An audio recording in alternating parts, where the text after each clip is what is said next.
शुरू करने वाले हैं हमारी वन शॉट सीरीज का चैप्टर नंबर 3 जिसका नाम है बिजनेस एनवायरनमेंट। यानी अगर हम कंपेयर करें बाकी के 11 चैप्टर्स के साथ तो ये चैप्टर काफी छोटा है। छोटा होने के साथ साथ इंटरेस्टिंग भी है। इस चैप्टर में हमें ज्यादा टेक्निकलिटीज देखने को नहीं मिलने वाली है। बिजनेस शब्द का क्या मतलब, एक ऐसा ऑक्यूपेशन होता है जिसमें हम गुड्स एंड सर्विसेज प्रोवाइड करते हैं अपने कस्टमर्स को। ठीक है, अब ये जो चैप्टर है ना, दो शब्दों से मिला के बना है, तो दोनों शब्द से मिला के ही बना है बिजनेस एनवायरनमेंट। बिजनेस एनवायरनमेंट में क्या ऐसी चीजें आती हैं जो उसके परफॉर्मेंस को अफेक्ट करती हैं, वो सारी चीजें हम इस चैप्टर में ही पढ़ने वाले हैं। जब बहुत गर्मी का सीजन होता है, गर्मी का मौसम होता है, तो हमें गर्मी लगती है, तो उसकी वजह से हमें डिहाइड्रेशन फील होता है। उस एनवायरनमेंट की वजह से हमें भी कहीं ना कहीं फर्क पड़ता है। हमारी जो डेली एक्टिविटीज होती हैं, दिनचर्या का जो काम होता है, वो भी कहीं ना कहीं अफेक्ट होता ही है। क्योंकि जो हमारा बिजनेस एनवायरनमेंट है, बहुत ही रैपिड चेंजेस इसमें हो रहे हैं, बहुत फ्लेक्सिबल है, चेंजेस एकदम से तेज रफ्तार पे हो रहे हैं, तो इसको समझना बहुत मुश्किल बन जाता है। इसमें अगर 3% का टैक्स लगा रही है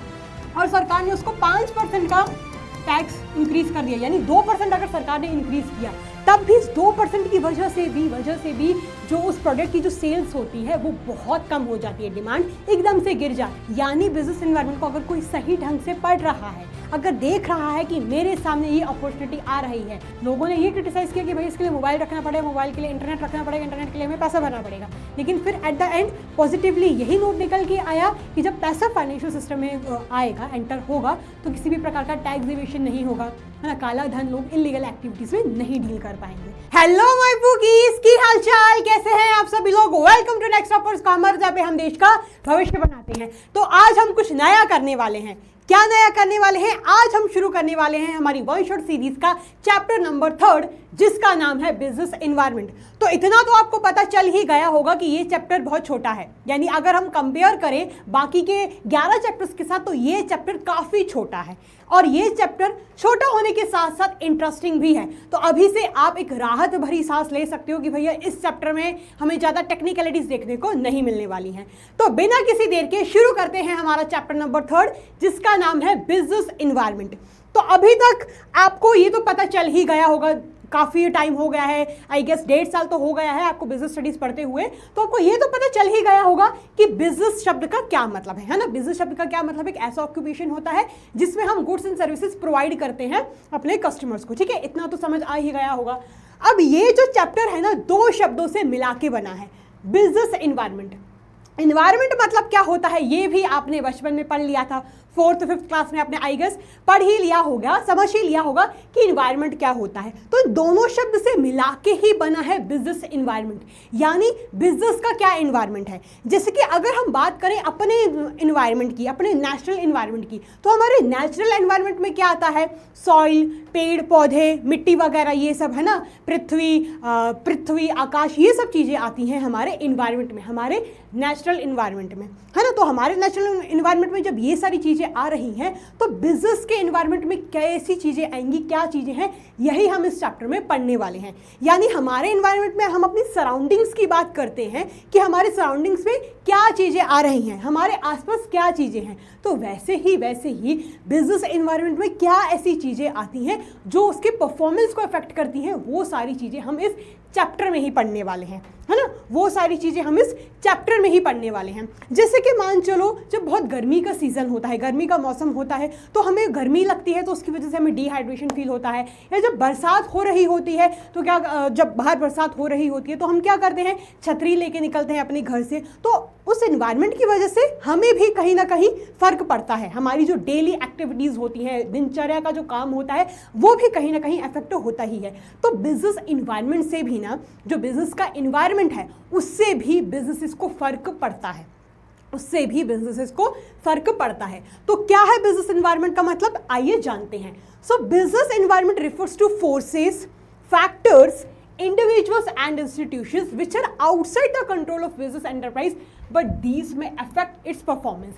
यानी बिजनेस एनवायरनमेंट में वो सारी ताकतें, फोर्सेस बोले तो वो सारी ताकतें, वो सारे फैक्टर्स, वो सारे पैरामीटर्स, वो सारे लोग, इंडिविजुअल्स, वो सारी संस्थाएं, इंस्टीट्यूशंस आती हैं जो बिजनेस के बस के बाहर की हैं, जो बिजनेस के कंट्रोल में नहीं है, लेकिन उसकी वजह से, इन सारी चीज़ों की वजह से बिजनेस के परफॉर्मेंस पर इफेक्ट पड़ सकता है।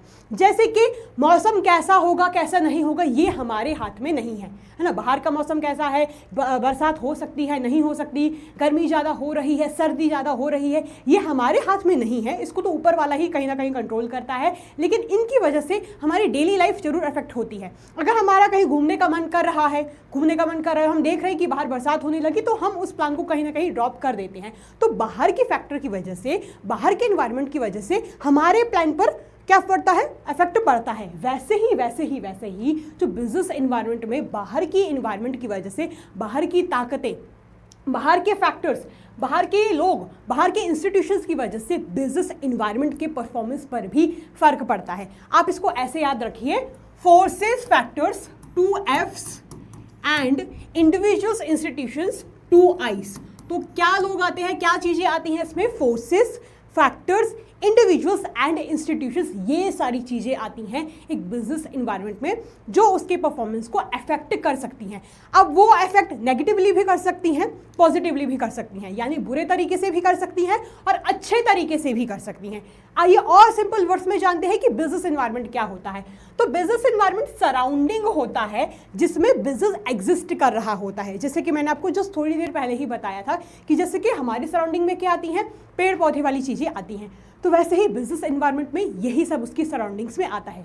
कौन सी चीज़ें आती हैं, जैसे कि उसका इकोनॉमिक एनवायरनमेंट हो गया, सोशल एनवायरनमेंट हो गया, पॉलिटिकल एनवायरनमेंट हो गया, टेक्नोलॉजिकल एनवायरनमेंट हो गया, लीगल एनवायरनमेंट हो गया, और बाकी सारी ताकतें जो बिजनेस के बस की बात नहीं है, जो बिजनेस के कंट्रोल के बाहर हैं, वो सारी चीज़ें बिजनेस एनवायरनमेंट में आती हैं। जैसे कि मान लीजिए अगर सरकार अपना टैक्स रेट बढ़ा रही है तो क्या इसमें कोई बिजनेस कर पाएगा? अगर मेरी लड्डू की दुकान है, अगर मेरे आम के अचार की दुकान है, तो क्या हम इस चीज़ को कंट्रोल कर पाऊंगी? बिल्कुल कंट्रोल नहीं कर पाऊंगी, है ना। अगर मान चलिए कोई नई पॉलिसी आ रही है तो क्या उसको मैं कंट्रोल कर पाऊंगी? नहीं, बिल्कुल कंट्रोल नहीं कर पाऊंगी। अगर कोई नया कानून आ रहा है तो क्या उसको मैं कंट्रोल कर पाऊंगी? बिल्कुल नहीं कंट्रोल कर पाऊंगी। अगर कोई टेक्नोलॉजी में कोई बदलाव आ रहा है, कोई इंप्रूवमेंट, कोई इनोवेशन, कोई चेंज आ रहा है, तो क्या उसको मैं कंट्रोल कर पाऊंगी? बिल्कुल नहीं कंट्रोल कर पाऊंगी। लेकिन हाँ, उसको मीट करने के लिए मैं अपने आप को जरूर चेंज कर सकती हूँ, है ना। जैसे कि AI आ रहा है आजकल, AI चैट GPT आ रहा है, तो AI या चैट GPT को हम तो लेके नहीं आ रहे हैं, लेकिन उसको हम यूज़ जरूर कर रहे हैं, है ना। तो हम क्या करते हैं, एक्सटर्नल एनवायरनमेंट को मीट करने के लिए अपने आप को मजबूत बनाते हैं। वैसे ही बिजनेस को भी ऐसा ही कुछ करना पड़ता है। तो हम क्या पढ़ने वाले हैं बेसिकली इस चैप्टर में? बेसिकली हम पढ़ने वाले हैं economic, social, political, technological, legal, इन सब एनवायरनमेंट के बारे में। ठीक है, मैं आपको और अच्छे से बताऊंगी कि बिजनेस एनवायरनमेंट का बाइफर्केशन क्या है। सो तेरे बस की ना है, यानी बस की हो सकती है अगर आप अच्छे तरीके से एनालाइज करेंगे, अगर आप अच्छे तरीके से समझेंगे कि हमारा एनवायरनमेंट क्या है, तो आपकी शायद की बस की हो जाएगी। लेकिन ये जो फोर्सेस होती हैं वो हमारे बस की बाहर होती हैं, इसलिए मीम लगाया था मैंने, तेरे बस की ना है भाई। चलो तो अब बात आती है कि यार मैम, आप सोच रहे होंगे ऐसे तो मैम अगर इतनी सारी चीज़ें हैं तो उससे तो हमारा बिजनेस का परफॉर्मेंस ख़राब पड़ जाएगा, तो हम कैसे पहचानेंगे, कैसे समझेंगे हमारे साथ क्या होने वाला है, क्या नहीं होने वाला है। तो इन्हीं चीज़ों को समझने के लिए हम इन्वायरमेंट की स्कैनिंग करते हैं, बोले तो हम इन्वायरमेंट को समझते हैं, उसको अच्छे तरीके से एनालाइज करते हैं, हम उसको अच्छे तरीके से परखते हैं, समझते हैं, और वो चीज़ कहलाती है एनवायरमेंटल स्कैनिंग।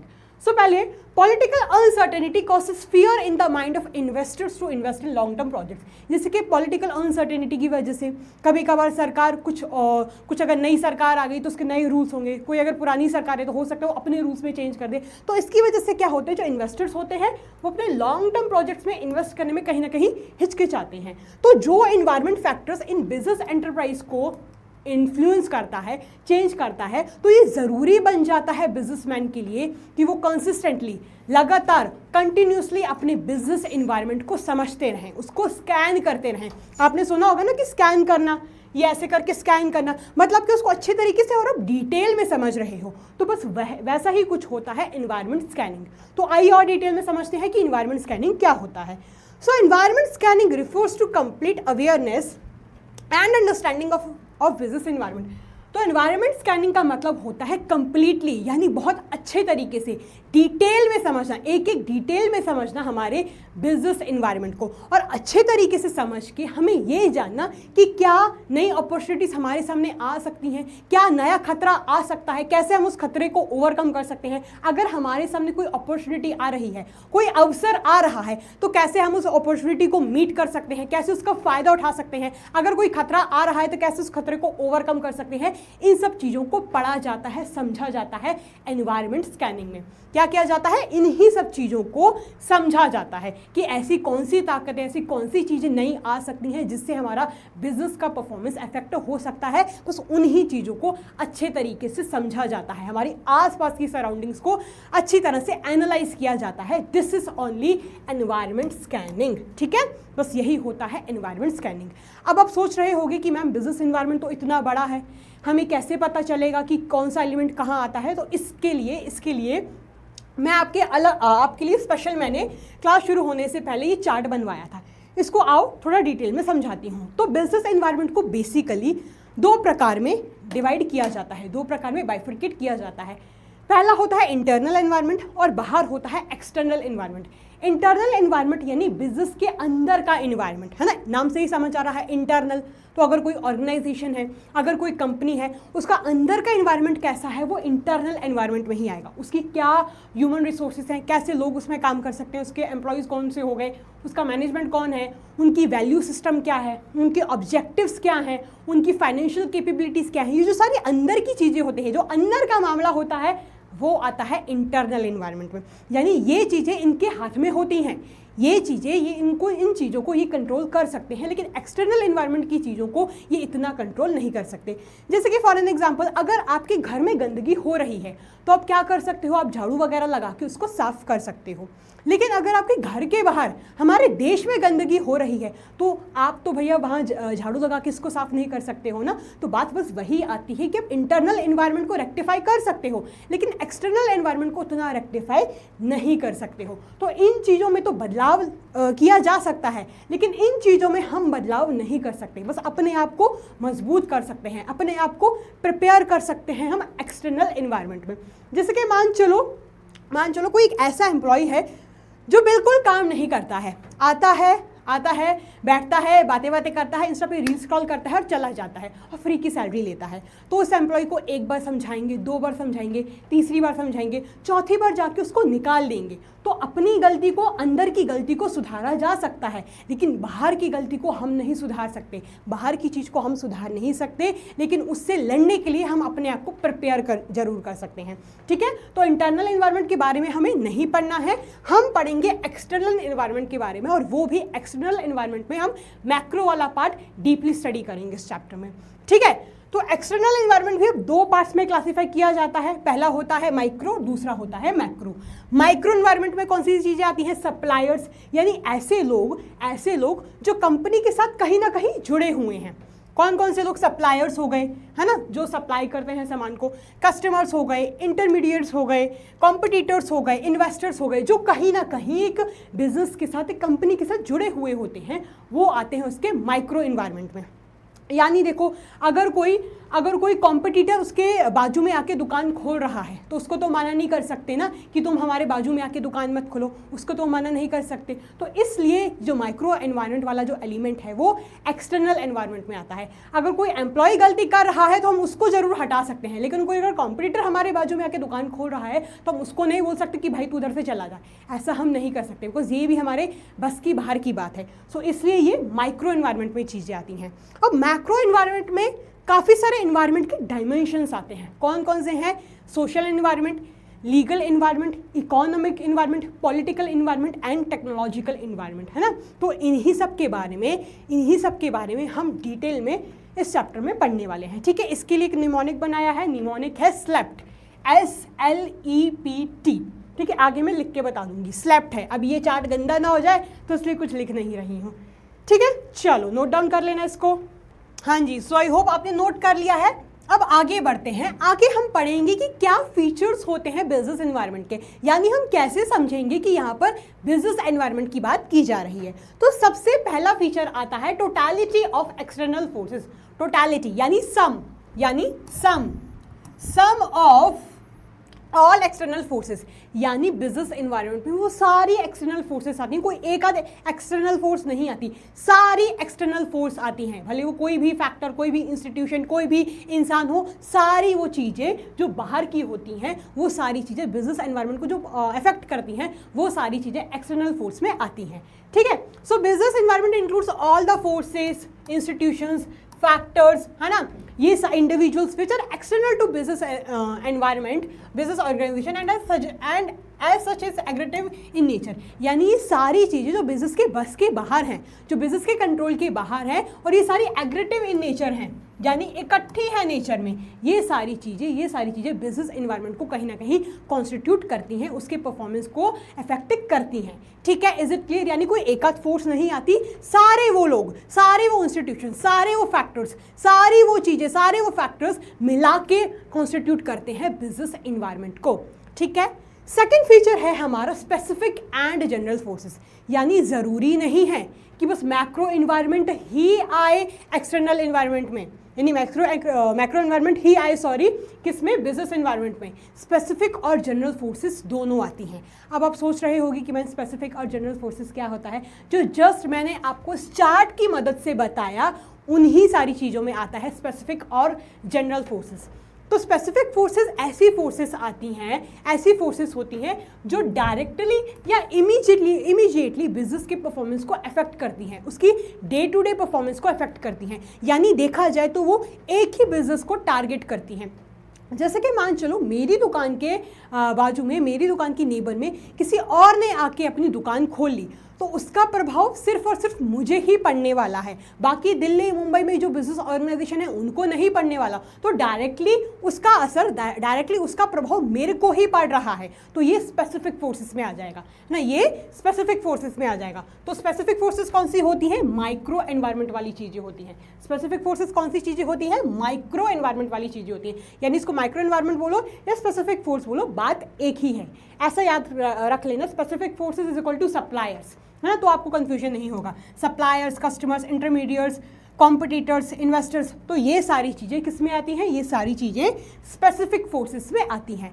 अब जनरल फोर्सेस में कौन सी चीज़ें आती हैं? जनरल फोर्सेस में आता है economic, social, political, legal, technological, ये सारे डायमेंशंस बिजनेस इन्वायरमेंट के आते हैं, जो इनडायरेक्टली अफेक्ट करते हैं। जैसे कि मान चलो सरकार ने मोबाइल फोन्स पे टैक्स रेट बढ़ा दिया, है ना, पहले था 5% फॉर एन एग्जाम्पल, अब कर दिया उसको 20%। तो अब इसका प्रभाव सिर्फ मेरे को तो पड़ेगा नहीं, जितने भी मोबाइल ओनर्स, जितने भी मोबाइल क्रिएटर ओनर्स हैं, जितने भी लोग ऐसे हैं जिनका काम है मोबाइल बनाने का, उन सारी कंपनीज को इसका फ़र्क पड़ने वाला है। ठीक है, तो सब लपेटे में आ जाते हैं, आप ऐसा समझ सकते हो। लेकिन स्पेसिफिक फोर्स में क्या आता है? सीधा प्रभाव बस एक ही या एक से ज़्यादा ही, 1 2 3 4 ही बिजनेस ऑर्गेनाइजेशन को पड़ता है। लेकिन जनरल फोर्स में सब लपेटे में आ जाते हैं। अब ऐसा इसको याद रख सकते हो। तो जनरल इन्वायरमेंट में कौन सी चीज़ें आती हैं social, legal, economic, political and technological environment. तो जनरल फोर्सेस को हम मैक्रो इन्वायरमेंट के नाम से भी याद रख सकते हैं, एंड माइक्रो इन्वायरमेंट को हम स्पेसिफिक फोर्सेस के नाम से भी याद रख सकते हैं। ठीक है, तो दोनों को मिला के बिजनेस इन्वायरमेंट कॉन्स्टिट्यूट करता है। Is it clear? स्पेसिफिक भी और जनरल भी, माइक्रो भी और मैक्रो भी, इन दोनों को मिला के हमारा एक्सटर्नल इन्वायरमेंट बना था। बस वैसे ही स्पेसिफिक और जनरल फोर्सेस को मिला के बिजनेस इन्वायरमेंट बनता है। इंटरनल इन्वायरमेंट नहीं आता, बिकॉज ये अंदर की चीज़ होती है। ठीक है, ये अंदर की चीज़ें होती हैं, ये बाहर की चीज़ों से रिलेट नहीं करती हैं, इसलिए internal environment business external environment में काउंट नहीं होता है। ठीक है, फिर अब हम नेक्स्ट फीचर पढ़ेंगे इंटर रिलेशन बोले तो क्या? हर एक फैक्टर कहीं ना कहीं दूसरे फैक्टर से इंटर रिलेटेड होता ही होता है। जैसे कि आजकल हम नोटिस कर रहे हैं, बढ़ती बीमारियां हो रही, यानी जो आजकल बीमारियां हैं, एलिमेंट्स एंड डिसीजेस हैं, बहुत बढ़ रही हैं। हर किसी को हार्ट अटैक आ रहा है, 24 साल के बच्चों को, 25 साल के लोगों को हार्ट अटैक आ रहा है। तो अब ये सब देख के लोग क्या हो रहे हैं? जागरूक हो रहे हैं अपने हेल्थ के लिए। हमें कि जिम जाना पड़ेगा, योगा सेंटर ज्वाइन करना पड़ेगा, सुबह उठ कर एक्सरसाइज करनी पड़ेगी, जंक फूड को कम करना पड़ेगा। अगर हमें हेल्दी रहना है, एक अच्छा लाइफस्टाइल मेंटेन करना है, अगर हमें लंबे समय तक जीना है, तो हमें अपनी लाइफस्टाइल को मेंटेन करना पड़ेगा। तो अब क्या हो रहा है? डिसीजेस के बढ़ने की वजह से, बीमारियों के बढ़ने की वजह से किसका फ़ायदा हो रहा है? जिम सेंटर्स वालों का, योगा सेंटर्स वालों का, फिजिकल ट्रेनर्स का, इन लोगों का फ़ायदा हो रहा है। तो हर एक फैक्टर दूसरे फैक्टर से कहीं ना कहीं इंटर रिलेटेड होता है। इस चीज़ में बस ये बोला जा रहा है। So all the forces and factors of business environment are interrelated to each other, यानी कहीं ना कहीं वो इंटरकनेक्टेड होते हैं, एक दूसरे पे डिपेंडेंट कहीं ना कहीं होते हैं। For example, with inclination of youth towards Western culture, the demand for fast food is increasing. Increased awareness for health and health card have increased demand for health products such as diet coke, fatigue cooking oil, etc. जैसे कि आजकल लोग अपनी health के प्रति जागरूक हो रहे हैं, तो सोच रहे हैं लोग कि हम कोक ना पिए नॉर्मल वाली, बिकॉज उसमें बहुत सारा शुगर होता है, हम डाइट कोक को प्रेफर करें, अच्छे ऑयल्स को यूज़ करें जो हमारी हेल्थ के लिए बेनिफिशियल हो। तो हर एक फैक्टर दूसरे फैक्टर से कहीं ना कहीं कनेक्टेड होता है, ये बोला जा रहा है। ठीक है, नेक्स्ट क्या है? अनसर्टेनिटी। नेक्स्ट क्या है? अनसर्टेनिटी, यानी हमें नहीं पता कि क्या होगा क्या नहीं होगा। इसको प्रिडिक्ट कर पाना is very difficult. Business environment को प्रिडिक्ट कर पाना इज़ वेरी डिफिकल्ट। कभी कभार क्या होता है, एक बिजनेस अगर 100% प्रिपेयर भी है तब भी वो चौपट हो जाता है। क्यों? बिकॉज बिजनेस एनवायरनमेंट बहुत डायनेमिक है, बहुत ही इसको प्रिडिक्ट कर पाना इज़ वेरी डिफिकल्ट, है ना। So it is very difficult to predict the changes of business environment as environment is changing very fast. क्योंकि हमारा जो बिजनेस एनवायरनमेंट है बहुत तेज़ रफ्तार से, बहुत तेज़ी से बदल रहा है, तो उसको प्रेडिक्ट कर पाना is very very very difficult. For example, in IT, fashion industry, frequent and fast changes are taking place. जैसे कि IT इंडस्ट्री में, है ना, फैशन इंडस्ट्री में बहुत ही फास्ट चेंजेस हो रहे हैं। कल को एक आध महीने पहले कुछ और फैशन ट्रेंड था, अगले महीने कुछ और फैशन ट्रेंड निकल जाएगा। जब तक कोई फैक्ट्री वाला, जब तक कोई कंपनी पुराने प्रोडक्ट्स को क्रिएट करना शुरू ही करेगी, तब तक ट्रेंड ही बदल जाता है ना। बोलते हैं ना कि यार पिछले साल तो इन कपड़ों का ट्रेंड था, इस साल तो इन कपड़ों का ट्रेंड आ गया, तो हम पुराने वाले कपड़े नहीं पहन रहे हैं। तो भैया बिजनेस एनवायरनमेंट को प्रेडिक्ट कर पाना इज़ वेरी डिफिकल्ट, ये बोला जा रहा है। ठीक है, तो अपने को क्या मालूम भाई, मतलब हमें क्या मालूम कि क्या हो जाएगा आगे, कि बिजनेस एनवायरनमेंट में क्या हो जाएगा, तो ये बोला जा रहा है बस। ठीक है, इसको क्या हो गया, रुको, डोंट वरी। चलो नेक्स्ट देखते हैं। नेक्स्ट क्या है? नेक्स्ट है डायनामिक नेचर।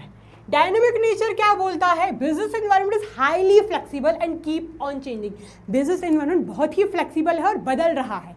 ठीक है, whether in terms of technology improvements, shift in consumer preference, that is why it is essential to scan the business environment continuously। अब क्योंकि हमारा बिजनेस इन्वायरमेंट बहुत ही तेज़ रफ्तार से बदल रहा है, चेंजेस इसमें फ्रीक्वेंटली प्लेस हो रहे हैं, तो बिजनेस इन्वायरमेंट को कंटिन्यूसली स्कैन करना, इसको कंटिन्यूसली समझना, कंटिन्यूसली एनालाइज करना बहुत ज़रूरी बन गया है। डायनेमिक नेचर क्या बोलता है? कि जो हमारा बिजनेस इन्वायरमेंट है फ्लेक्सिबल है, हाईली फ्लेक्सिबल है। अनसर्टेनिटी क्या बोलता है? हमें नहीं पता क्या हो जाएगा, हमें नहीं पता, इसको प्रिडिक्ट कर पाना इज़ वेरी मुश्किल, इज़ वेरी डिफिकल्ट। तो कंफ्यूज मत होना अनसर्टेनिटी और डायनेमिक में।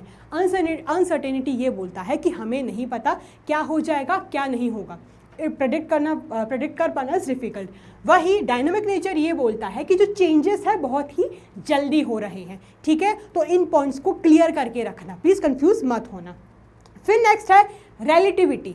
नेक्स्ट क्या है? रिलेटिविटी, मतलब वो रिलेशन वाला नहीं, या अब बच्चे क्या होते हैं, कंफ्यूज हो जाते हैं रिलेटिविटी में भी और इंटर रिलेटेड में भी। इंटर रिलेटेड ये बोलता है एक फैक्टर दूसरे फैक्टर से कनेक्टेड होता है, रिलेटिविटी ये बोलता है एक जगह का बिजनेस एनवायरनमेंट दूसरी जगह के बिजनेस एनवायरनमेंट से अलग होगा। जैसे कि पंजाब में सूट सलवार चलते हैं, वहीं MP में, UP में, बिहार में साड़ीज़ ज़्यादा चलती हैं, है ना। अमेरिका में स्कर्ट्स वगैरह, जीन्स वगैरह ज़्यादा चलती हैं, वहीं इंडिया में सूट सलवार साड़ीज़ वगैरह ज़्यादा चलती हैं, है ना। तो हर जगह का बिजनेस एनवायरनमेंट अलग होता है, हर एरिया का, हर कंट्री का, हर रीजन का बिजनेस एनवायरनमेंट अलग होता है। कोई इंसान अगर किसी धार्मिक ऐसी जहाँ पे बहुत ही फेमस रिलीजियस मंदिर है या टेंपल, कुछ भी है, टेंपल है, और अगर वो सोचे कि हम उस एरिया में जाके नॉन वेज की शॉप खोल लें, तो वो इतनी नहीं चल पाएगी। क्यों? बिकॉज ऑलरेडी वो सैक्रेड प्लेस मानी जा रही है, तो वहाँ पर नहीं चल पाएगी। वरना अगर कोई पाकिस्तान में जाके नॉन वेज की शॉप खोल ले, तो वहाँ पर तो बहुत चलेगी, बिकॉज वहाँ पर जो लोग हैं ज़्यादातर नॉन वेजिटेरियन ही हैं। हमारे इंडिया में इतने नॉन वेजिटेरियंस लोग नहीं हैं, हाँ है, मैं ये मना नहीं कर रही हूँ, लेकिन पाकिस्तान के कंपेरिजन में इतने नहीं हैं। तो अगर कोई पाकिस्तान में नॉन वेज की शॉप खोलेगा तो उसकी दुकान बहुत चलेगी, शायद इंडिया में इतनी लेकिन ना चल पाए, चलेगी लेकिन इतनी ना चल पाए पाकिस्तान के कंपैरिजन में। ठीक है, तो बिजनेस एनवायरनमेंट डिपेंड करता है, वेरी करता है, region to region, area to area, place to place, country to country, बस यही बोला जा रहा है। For example, there may be more demand for saris in India compare to USA और UK। जैसे कि इंडिया में साड़ी सूट्स वगैरह की ज़्यादा डिमांड होगी अगर हम कंपेयर करें यूएसए और यूके से, बिकॉज वहाँ की जो लड़कियाँ हैं वो ज़्यादातर स्कर्ट्स वगैरह, जीन्स वगैरह यही सब पहनती हैं। ठीक है, is it clear? Is it clear? अपने साथ मत जोड़िए, हम अलग हैं ये बोल रहे हैं, एक जगह दूसरी जगह को बोल रही है, एक जगह का बिजनेस एनवायरनमेंट दूसरी जगह के बिजनेस एनवायरनमेंट को ये बोल रहा है, अपने साथ मत जोड़िए, हम अलग हैं, आपका एनवायरनमेंट अलग है, हमारा एनवायरनमेंट अलग है। ठीक है, फिर डायनामिक नेचर क्या बोल रहा है? एकदम से वक्त बदल दिया, जज्बात बदल दिए, जिंदगी बदल दी, मतलब पता ही नहीं चलता, बहुत चेंजेस फास्ट प्लेस पे टेक ओवर हो रहे हैं, तो हमें नहीं पता भैया क्या होने वाला है। ठीक है, चलो चलो।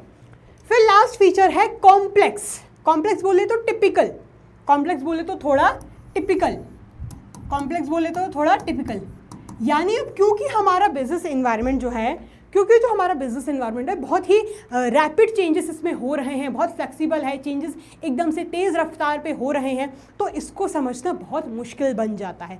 कभी कभार क्या होता है, इतना सा चेंज भी ना इतना बड़ा इम्पैक्ट लेके आ सकती है, कोई सोचता नहीं है। कभी कभार क्या होता है कि सरकार अगर किसी प्रीवियस प्रोडक्ट पे अगर 3% का टैक्स लगा रही है और सरकार ने उसको 5% का टैक्स इंक्रीज कर दिया, यानी 2% अगर सरकार ने इंक्रीज किया, तब भी इस 2% की वजह से भी जो उस प्रोडक्ट की जो सेल्स होती है वो बहुत कम हो जाती है, डिमांड एकदम से गिर जाती है। तो कभी कभार एक छोटे से चेंजेस की वजह से भी ना बहुत बड़ा इम्पैक्ट आ सकता है। तो बिजनेस एनवायरनमेंट इतनी इतनी क्या बोल सकते हैं, बाएं हाथ का खेल नहीं है ना। इसको पढ़ना, इसको समझना, क्या हो सकता है क्या नहीं हो सकता, it is very difficult to predict this.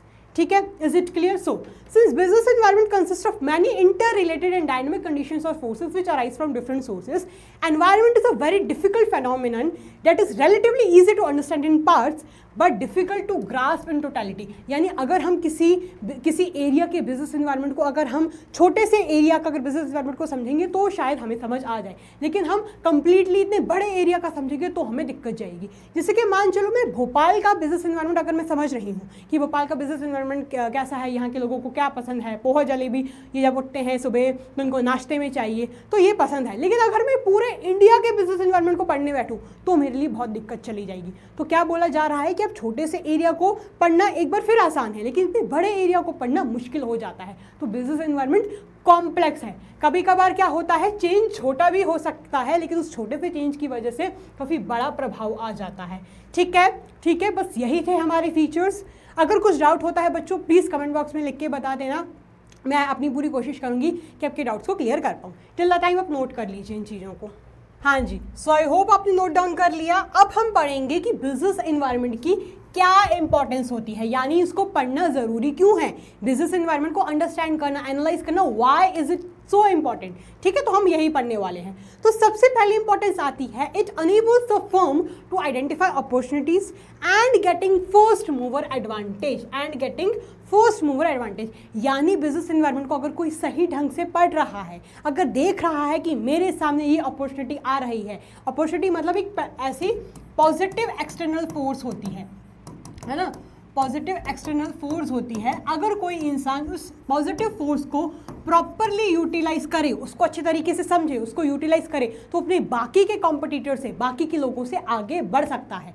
ठीक है, सो क्या बोला जा रहा है, the businessman who are able to understand and scan the opportunities of business environment at early stage, यानी शुरुआत के स्टेज पर ही अगर वो समझ जाते हैं कि हाँ ये जो अपॉर्चुनिटी मेरे सामने आ रही है इसको मैं प्रॉपरली यूटिलाइज कर सकता हूँ, इसको ग्रैब करके मैं आगे बढ़ सकता हूँ, तो उनको काफ़ी फायदा हो सकता है। They can go much ahead of their competitors, वो अपने कॉम्पिटिटर से काफ़ी आगे बढ़ सकते हैं। जैसे कि ओला का हम एग्जाम्पल ले लेते हैं। तो ओला जो थी उसने ये डायग्नोस किया, यानी ये समझा कि हमारे इंडियंस को, हमारे देश के लोगों को कैब बुकिंग की बहुत दिक्कत जाती है। यानी जब लोगों को कहीं जाना होता है तो उनको वेट करना पड़ता है, बाहर जाके ऑटो ढूंढना पड़ता है, टैक्सी वैक्सी बहुत ही ज़्यादा महंगा चार्ज लेती थी। तो ओला एक ऐसा ऐप था, ओला एक ऐसी कंपनी थी जिसने फर्स्टली सबसे पहले इंडिया में कैब बुकिंग का सिस्टम लेके आई। ठीक है, और आज ओला बहुत प्रेवलेंट है इंडिया में, ये तो आप देख ही सकते हो, है ना, ये तो आप देख ही सकते हो। तो ओला वालों ने क्या किया, अपनी अपॉर्चुनिटी को यूटिलाइज किया, देखा कि हाँ ये मेरे सामने मौका है, उस अपॉर्चुनिटी को ग्रैब किया, उसका फायदा लिया, और जो ओला है वो आज भी इंडियन मार्केट में बहुत प्रेवलेंट है, अपने कॉम्पिटिटर से काफ़ी आगे है। ठीक है, एक और एग्जांपल है इसका, व्हाट्सएप।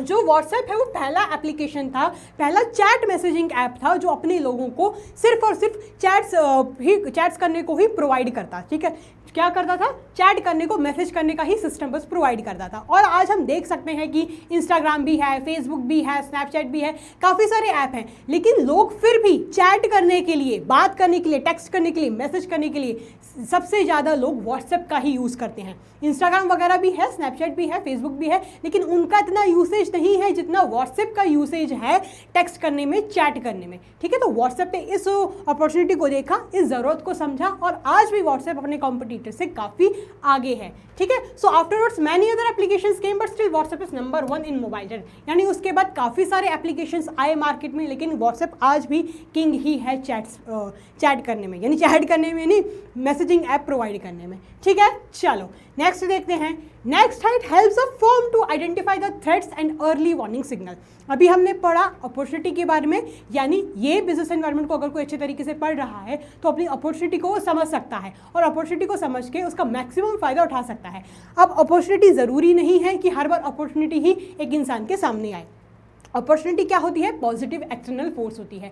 हो सकता है कभी कभार एक इंसान के सामने खतरा भी आ जाए, है ना, तो उस खतरे को कैसे ओवरकम करना है, ये बिजनेस एनवायरनमेंट को अगर आप अच्छी तरीके से स्टडी करेंगे तो आप उस खतरे से भी ओवरकम कर सकते हैं। थ्रेट मतलब क्या है, खतरा, है ना, तो थ्रेट क्या है, एक नेगेटिव एक्सटर्नल फोर्स है। थ्रेट क्या है, एक नेगेटिव एक्सटर्नल फोर्स है।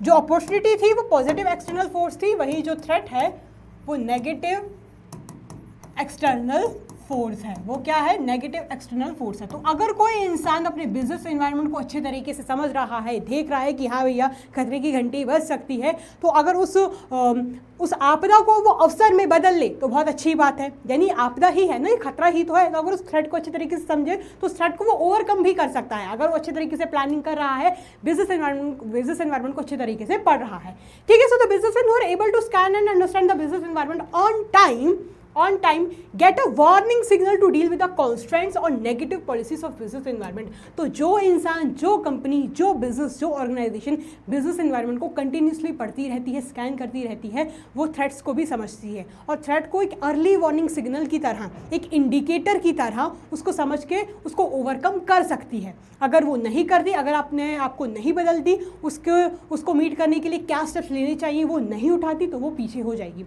इसका एक बहुत अच्छा एग्जाम्पल बताती हूँ नोकिया का।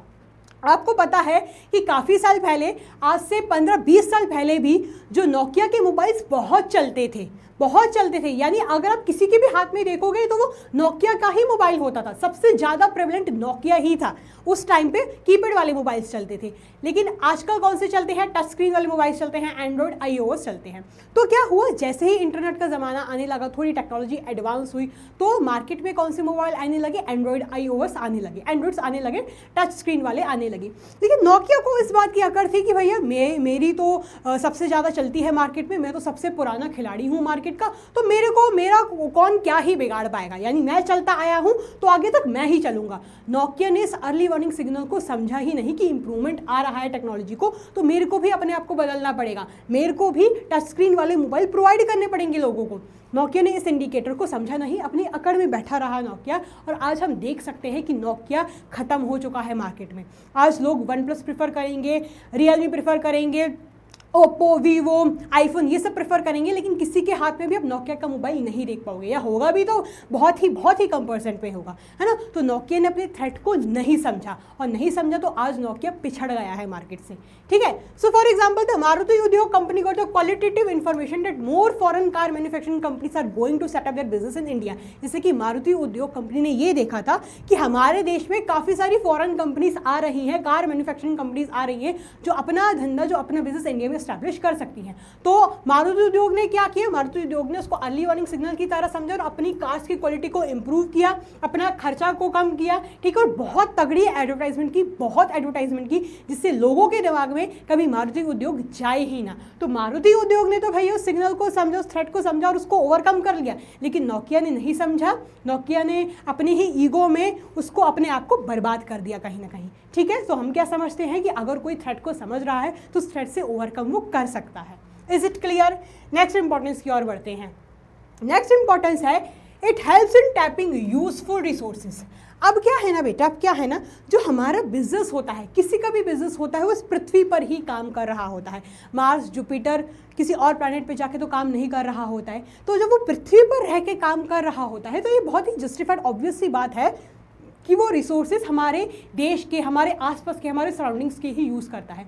तो इन रिटर्न एक बिजनेस का भी कर्तव्य बनता है कि वो अपनी सोसाइटी को कुछ दे और अपनी सोसाइटीज़ के जो रिसोर्सेज हैं उनको प्रॉपरली यूज़ करें, उनको प्रॉपरली टैप करें। ठीक है, by using the resources of business enterprises supplies the environment with its output such as goods and services for customers. अपने लोगों को अच्छी सर्विसेज प्रोवाइड करें, ठीक है, टैक्सेस वगैरह पे करें सरकार को, है ना। Return of investment to finance, जो जिन लोगों ने पैसा लगाया हुआ है कंपनी में उन लोगों को अच्छा रिटर्न दे, है ना, उनके इन्वेस्टमेंट का अच्छा रिवॉर्ड दे, ये सब प्रोवाइड करें। और इंटरप्राइजेस को ये मेक श्योर करना चाहिए कि वो प्रॉपरली अपने इन्वायरमेंट से रिसोर्सेज को टैप करें और इन रिसोर्सेज को अच्छी तरीके से यूज़ करके प्रॉपर आउटपुट निकाल के दे। ठीक है, इज इट क्लियर? फिर नेक्स्ट देखते हैं, फिर नेक्स्ट इंपॉर्टेंस देखते हैं। नेक्स्ट इंपॉर्टेंस है it helps in coping with the rapid changes. अब मैंने आपको पहले ही बताया था कि जो हमारा बिजनेस एनवायरनमेंट है बहुत ही रैपिडली चेंज होता है, बहुत ही फ्लेक्सिबल है, changes are taking at a very fast pace, है ना, changes are taking at a very fast pace. तो अगर ऐसे में कोई बिजनेस एनवायरनमेंट को अच्छी तरीके से नहीं पढ़ता है, नहीं समझता है, अपनी ही धुन में चल रहा है, अपनी ही कछुए की चाल पे चल रहा है, तो वो पीछे छूट जाएगा। लेकिन कोई अगर ऐसा बिजनेस है जो कंटिन्यूसली बिजनेस एनवायरनमेंट को पढ़ता है, समझता है, तो उन चेंजेस को कैसे मीट करना है इसके बारे में भी सोचेगा। तो बिजनेस एनवायरनमेंट की बहुत अच्छी इंपॉर्टेंस है कि ये रैपिड चेंजेस को कोप अप करने के लिए सिखाता है, मदद करता है। ठीक है, तो आज के जो चेंजेस है बहुत तेजी रफ्तार में ये हो रहे हैं। तो बिजनेस एनवायरनमेंट क्या करता है, कंपनीज को स्कैन करने में मदद करता है और हमारे एनवायरनमेंट में क्या चेंजेस होने वाले हैं उनके बारे में बताता है। सो बिजनेसमैन क्या करते हैं, उसके रिगार्डिंग एक्सटर्नल एनवायरनमेंट में जो चेंजेस आ रहे हैं उसको मीट करने के लिए अपना इंटरनल एनवायरनमेंट को स्ट्रॉन्ग करते हैं, यानी अपने एम्प्लॉयज़ को मजबूत करते हैं। एम्प्लॉयज़ को बताते हैं कि हो सकता है कि आपको थोड़ा इंप्रूव होना पड़े, अपग्रेड होना पड़े, आपको थोड़ा एक्स्ट्रा घंटे काम करना पड़े। अपने मैनेजमेंट को स्ट्रॉन्ग करता है, अपने एम्प्लॉयज़ को और अच्छे फिजिकल फाइनेंशियल रिसोर्सेज लेके आता है, ह्यूमन रिसोर्सेज को अच्छा करता है, अपनी फाइनेंशियल कैपेबिलिटीज़ को बढ़ाता है। तो बाहर की जंग जीतने के लिए अपने अंदर के लोगों को वो मजबूत करता है ना। आपने सुना ही होगा, दुनिया तो नहीं बदलने वाली, लेकिन हमें अपने आप को दुनिया में कैसे मीट करना है, कैसे डील करना है, वो हमें खुद को ऐसा मजबूत बनाना पड़ेगा। तो बस वैसी ही बात बिजनेस एनवायरनमेंट के साथ भी चलती है। अगर एक्सटर्नल एनवायरनमेंट के साथ डील करना है तो अपना इंटरनल एनवायरनमेंट को स्ट्रॉन्ग रखो। ठीक है, तो एनवायरमेंटल स्कैनिंग क्या करती है, रैपिड चेंजेस से मीटअप करने के लिए मददगार साबित होती है। ठीक है, is it clear? Then next है, यह शायद लास्ट ही है, कि it helps in assisting in planning and policy making. अगर कोई बिजनेस प्रॉपरली बिजनेस एनवायरनमेंट को पढ़ता हुआ, समझता हुआ आगे चलता है तो वो उस हिसाब से बहुत ऑब्वियस है कि प्लानिंग भी करेगा कि अगर कोई अपॉर्चुनिटी आ रही है तो कैसे उस अपॉर्चुनिटी को यूटिलाइज करना है, क्या मेरे को प्लान करना है। अगर कोई खतरा आ रहा है, कोई आपदा आ रही है तो कैसे उस आपदा को अवसर में बदलना है, कैसे उस खतरे से ओवरकम मेरे को करना है ना। तो ये सब उसके रिगार्डिंग वो प्लानिंग करते हैं, ऐसी पॉलिसीज बनाते हैं। ठीक है, सो the major strategies or plans and policies in the organization are formed keeping in mind business environment, because the policies and strategies have to be implemented in the presence of environmental factors। तो सारे environment के factors को मद्देनजर रखते हुए, सारे environment के factors को देखते हुए अपनी उस हिसाब से वो planning and policies बनाते हैं ताकि जो भी changes आ रहे हैं उन changes को मीटअप कर पाएँ। Is it clear? तो आप फटाफट यहाँ तक नोट कर सकते हो। नहीं, ये भी है। फिर क्या है, it helps in improving the performance. ये लास्ट ही है आई गेस, हाँ लास्ट ही है ना, हाँ लास्ट ही है। तो क्या करता है, परफॉर्मेंस को इम्प्रूव करवाता है। अब ये भी बहुत ऑब्वियस है कि अगर कोई बिजनेस अपने इन्वायरमेंट को अच्छी तरीके से स्कैन करता है, अच्छे तरीके से एनालाइज करता है, अच्छे तरीके से समझता है तो उसकी परफॉर्मेंस भी इम्प्रूव होगी बिकॉज अपॉर्चुनिटीज़ को समझ रहा है, उसको यूटिलाइज कर रहा है, थ्रेट्स को अर्ली वार्निंग सिग्नल की तरह समझ रहा है, उसको भी ओवरकम कर रहा है। तो बहुत फिर जायज़ सी बात है कि उसका परफॉर्मेंस भी इम्प्रूव होगा। अगर कोई खतरा आ रहा है, अगर अपने आप को वो चेंज नहीं कर रहा तो वो पीछे ही हो जाएगा। तो अपने आप को कॉन्स्टेंटली अपडेट होना पड़ता है, तभी आपकी परफॉर्मेंस भी इम्प्रूव होती है। ठीक है, तो जो एंटरप्राइजेस होते हैं are closely bound up with what is happening in the environment and the enterprises that continuously monitor their environment and adapt suitable business plans are the one which not only improve their present performance, but also continues to succeed in market for a long period. तो ऐसे businesses, ऐसे organization जो continuously अपने business environment को scan करते रहते हैं, समझते हैं, वो सिर्फ अपनी present की performance को ही improve नहीं करते, यानी जो opportunities, जो threats आ रहे हैं उनसे कैसे डील करना है, बस यही नहीं समझते, बल्कि आगे तक मार्केट में लंबे समय तक कैसे टिकना है, कैसे चलना है, कैसे लीड करना है, ये भी प्लान्स बनाते हैं, उसके रिगार्डिंग अपनी परफॉर्मेंस भी इंप्रूव करते हैं। ठीक है, सो आई होप आपको इधर तक समझ आ गया, फटाफट नोट डाउन कर लीजिए। चलिए गाइस, अब आगे बढ़ते हैं। अब हम पढ़ेंगे डायमेंशंस के बारे में। यानी मैंने आपको बोला था ना कि social, legal, political, technological, economic environment के बारे में हम पढ़ेंगे, मेजरली हमें यही पढ़ना है। तो बस यही से ये डायमेंशन शुरू हो रहे हैं। डायमेंशंस बोले तो साइड्स, तो हमारे बिजनेस एनवायरनमेंट के क्या मेजर साइड्स होते हैं, क्या मैक्रो एनवायरनमेंट में, क्या जनरल फोर्सेस में जो एनवायरनमेंट आते हैं, वही हम एनवायरनमेंट के बारे में पढ़ने वाले हैं। इसके लिए निमोनिक है स्लेप्ट। क्या है? Slept, SLEPT। S for social, L for legal, E for economic, P for political, T for technological। ठीक है, तो उनको नोट डाउन कर लेना अपनी निमोनिक वाली कॉपी में, if you have prepared, या नहीं किया तो ऐसे ही याद कर लेना। ठीक है, तो चलो शुरू करते हैं पहले इन्वायरमेंट से, जिसका नाम है इकोनॉमिक इन्वायरमेंट। तो इकोनॉमिक इन्वायरमेंट क्या बोलता है? यानी जिनका ऐसी ताकतें, ऐसी वो सारे फैक्टर्स, सारी फोर्सेस जिनका इकोनॉमिक या फाइनेंशियल या मॉनेटरी इम्पैक्ट या मॉनेटरी इफेक्ट हो सकता है बिजनेसेस पे, वो सारी चीज़ें इकोनॉमिक इन्वायरमेंट में आती हैं। ध्यान रखना बच्चों, यहाँ से डायमेंशन से, यानी जितने भी ये एनवायरनमेंट हम पढ़ने वाले हैं उनमें से क्वेश्चन बन के पक्का आता है। एक केस स्टडी वाला क्वेश्चन यहाँ से पक्का बन के आएगा। सो प्लीज़ अच्छे से पढ़ना है, बिल्कुल भी कंफ्यूजन नहीं रखना है। क्या इसके कीवर्ड्स हो सकते हैं, क्या इसके कंपोनेंट्स हो सकते हैं, वो आपके लिए मैं लेके आई हुई हूँ। ठीक है, तो क्या आता है इकोनॉमिक एनवायरनमेंट में? वो सारी ताकतें, वो सारे फैक्टर्स, वो सारी चीज़ें जिनका इकोनॉमिक, फाइनेंशियल या मॉनेटरी इम्पैक्ट पड़ सकता है बिजनेसेस पे, वो सारी चीज़ें इकोनॉमिक एनवायरनमेंट में आती हैं। इम्पैक्ट बोले तो या इकोनॉमिक इम्पैक्ट बोले तो मॉनेटरी, फाइनेंशियल या फाइनेंशियल ही लिख लो, चलो, या फाइनेंशियल इम्पैक्ट हो सकता है।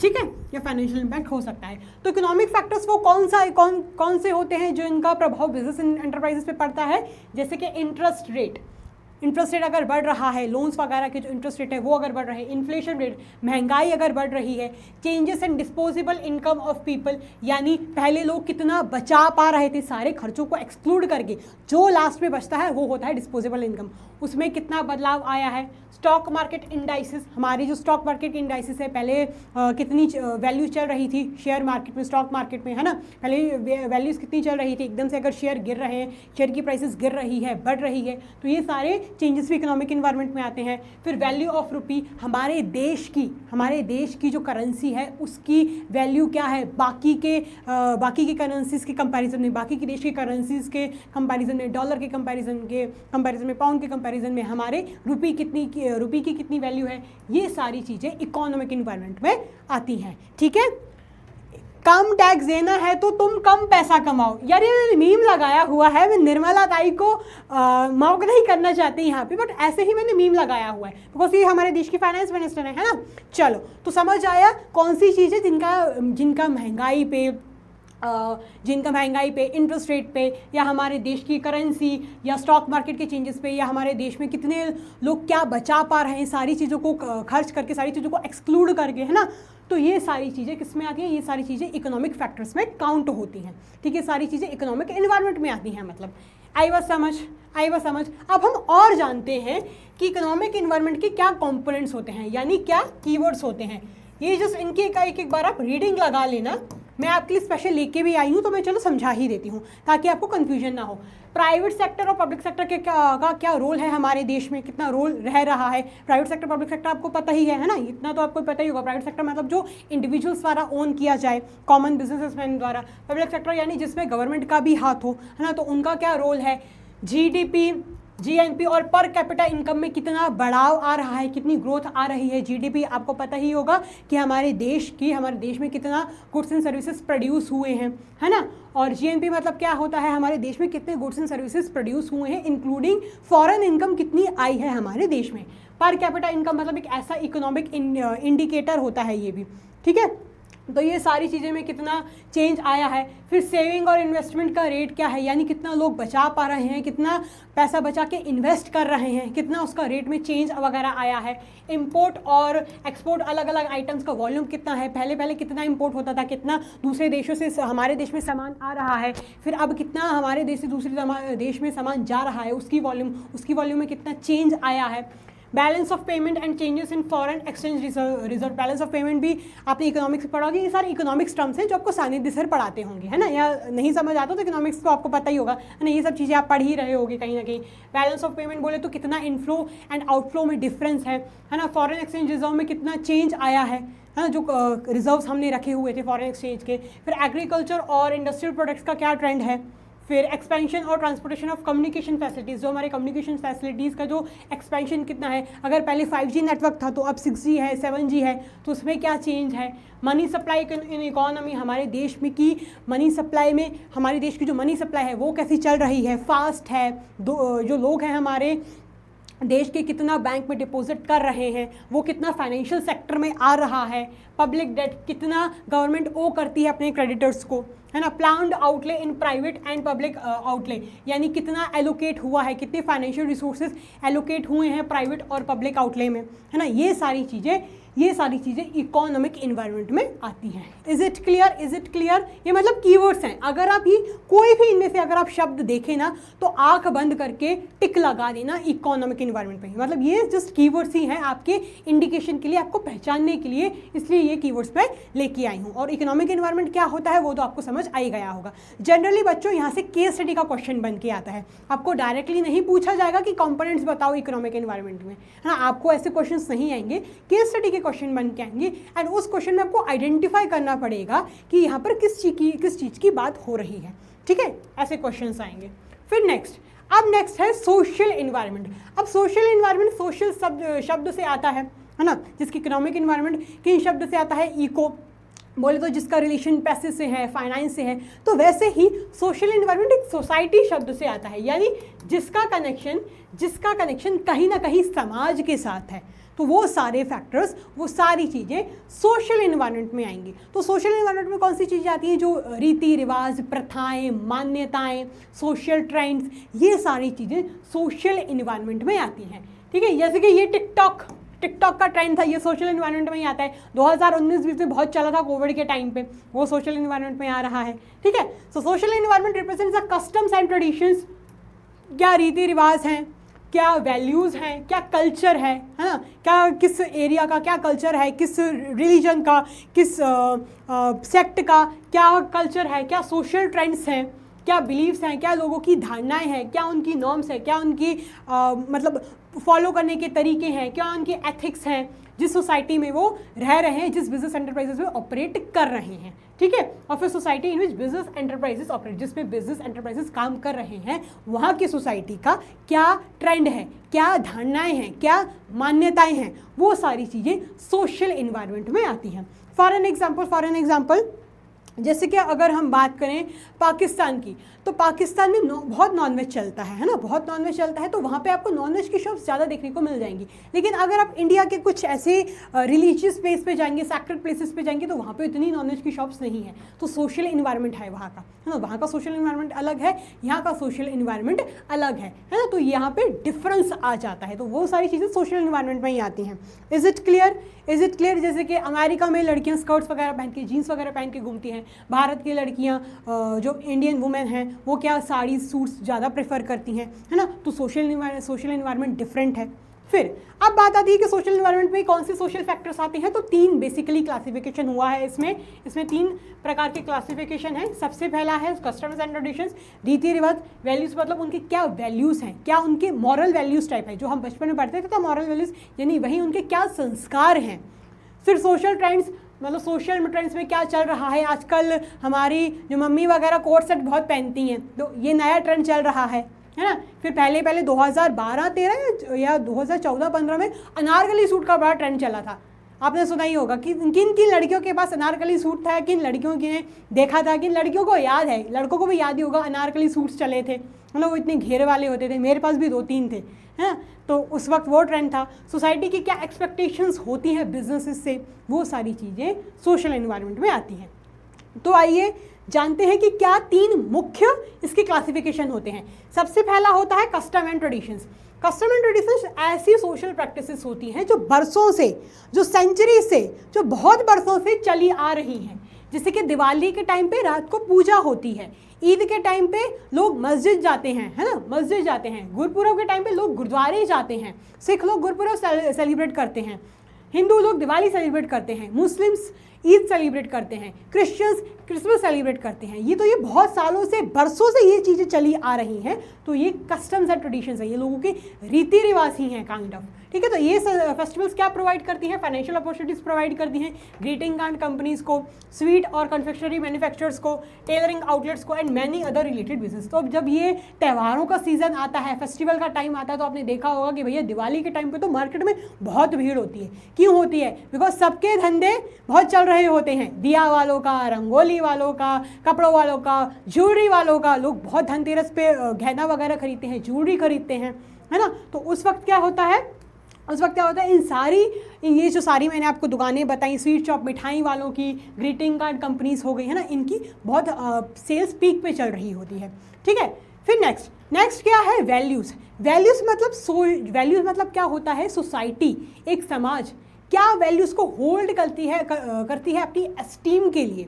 जैसे कि मान चलो अगर कोई बुजुर्ग व्यक्ति आ रहा है जो मुझसे बड़ा है, या मान चलो मेरा एल्डर ही है, तो मैं खड़ी हो जाऊंगी, उनको उठ के सत श्री अकाल, नमस्ते, गुड मॉर्निंग, गुड आफ्टरनून, कुछ भी ग्रीट करके बोलूँगी, है ना। उनके अच्छी तरीके से बात करूँगी, आपकी सेहत कैसी है, आप कैसे हो, दवाई लेते हो, आपकी तबीयत ठीक है। वहीं अगर कोई बच्चा आ रहा है तो मैं उसको हाय हेलो कर दूँगी, और कैसा है ऐसे करके उसको प्यार कर दूँगी थोड़ा सा, है ना। तो मेरा एक बुजुर्ग से कैसे बात करनी है, एल्डर पीपल से कैसे बात करनी है, उनके लिए रवैया अलग है। वहीं बच्चे को कैसे ट्रीट करना है, बच्चे से कैसे बात करनी है, इनके लिए मेरा रवैया अलग है। तो ये एक वैल्यू है, ठीक है। मान चलो अगर कोई आ रहा है, कोई बड़ा बुजुर्ग आ रहा है, कोई एल्डर पीपल, कोई मुझसे बड़ा इंसान आ रहा है, तो मैं उठ के खड़ी हुई उनको ग्रीट कर रही हूँ। ये सेम बात देखी किसी और ने, उन्होंने देखा कि हाँ प्रॉब्लम ऐसे ग्रीट कर रही है तो मैं भी ऐसे ग्रीट करूँगा, उसको फिर किसी और ने देखा, तो ऐसे करते करते एक वैल्यू बन गई। क्या बन गई? एक वैल्यू बन गई। तो ये क्या है? कॉन्सेप्ट है जो सोसाइटी अपनी एस्टीम के लिए होल्ड करके रखती है। In India individual freedom, social justice. India में क्या है? इंडिविजुअल फ्रीडम, यानी एक इंसान कितना आज़ाद है, कितना वो फ्रीली घूम फिर सकता है, उसको, उसकी जान को, उसकी प्रॉपर्टी को खतरा तो नहीं है। सोशल जस्टिस, सामाजिक न्याय, इक्वालिटी ऑफ अपॉर्चुनिटीज़, यानी हर किसी जगह में इक्वालिटी ऑफ अपॉर्चुनिटी हो, लड़के लड़की को समान नज़र से देखा जाए। नेशनल इंटीग्रेशन, हमारे देश की टुगेदरनेस, हमारे देश की यूनिटी, एकता, ये सारी एग्जाम्पल्स हैं वैल्यूज़ के। ये किसके एग्जाम्पल्स हैं? ये वैल्यूज़ के एग्जाम्पल्स हैं, ठीक है। For example, business enterprise must give equal status and same wages to male and female workers working at the same level. जैसे कि एक बिजनेस एंटरप्राइज को सेम इज्जत, सेम लेवल देना चाहिए और सेम सैलरी वगैरह देनी चाहिए उन लोगों को जो सेम लेवल पे काम कर रहे हैं, भले वो लड़का हो, भले वो लड़की हो, भले उसका कोई भी रिश्तेदार हो, उसको सेम फेयर ट्रीटमेंट प्रोवाइड करना चाहिए, ठीक है।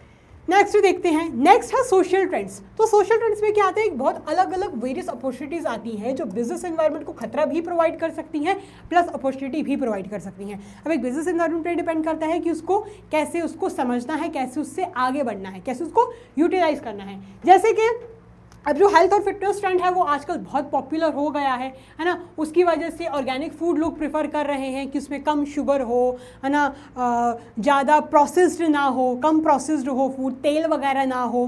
तो लोग अपनी, अब क्योंकि मैंने आपको पहले भी बताया था कि बढ़ती बीमारियों की वजह से लोग अपनी हेल्थ के लिए फोकस हो रहे हैं, हेल्थ की तरफ जागरूक हो रहे हैं कि हम कम शुगर खाएँ, जिम वगैरह जाएँ, योगा वगैरह करें, पर्सनल ट्रेनर्स वगैरह लगाएँ, है ना। तो ये जो ट्रेंड्स है इन्होंने डेयरी प्रोसेसिंग इंडस्ट्री को ज़रूर हार किया है। फिर although these trends have harmed dairy processing industry, tobacco and liquor industry. अब इसकी वजह से क्या हुआ है, जो लिकर इंडस्ट्री है, लोग सोच रहे हैं कि दारू हमारी सेहत के लिए अच्छी नहीं है, स्मोक करना, टोबैको वगैरह, ये हमारी सेहत के लिए अच्छा नहीं है, तो इसकी कहीं ना कहीं सेल्स कम भी हुई होगी, है ना। जो नई जनरेशन आ रही है वो समझती है जो पढ़े लिखे लोग हैं, है ना, जो पढ़े लिखे लोग हैं, जो भी हेल्थ के लिए कॉन्शियस हैं, वो इस बात को समझ रहे हैं कि हमारा फ़ायदा किस में है, जिम जाने में है, योगा करने में है, ना कि स्मोक करने में, ना कि ड्रिंक करने में। तो ऐसे में सेल्स किसकी इंक्रीज़ हो रही है, जिम सेंटर वालों की, योगा सेंटर वालों की, ना कि लिकर शॉप्स वालों की। ठीक है, इज इट क्लियर? चलो अब सोशल इन्वायरमेंट के क्या कंपोनेंट्स होते हैं वो देखते हैं। ये भी कीवर्ड्स ही हैं, एक बार इसको एक दो बार बस पढ़ लेना, मैं फिर भी एक्सप्लेन कर देती हूँ, यहीं से केस स्टडी बन के आते हैं। अगर इनमें से कोई भी एक आध आपको ऑप्शन दिख रहा है, समझ आओ सोशल इन्वायरमेंट की बात की जा रही है।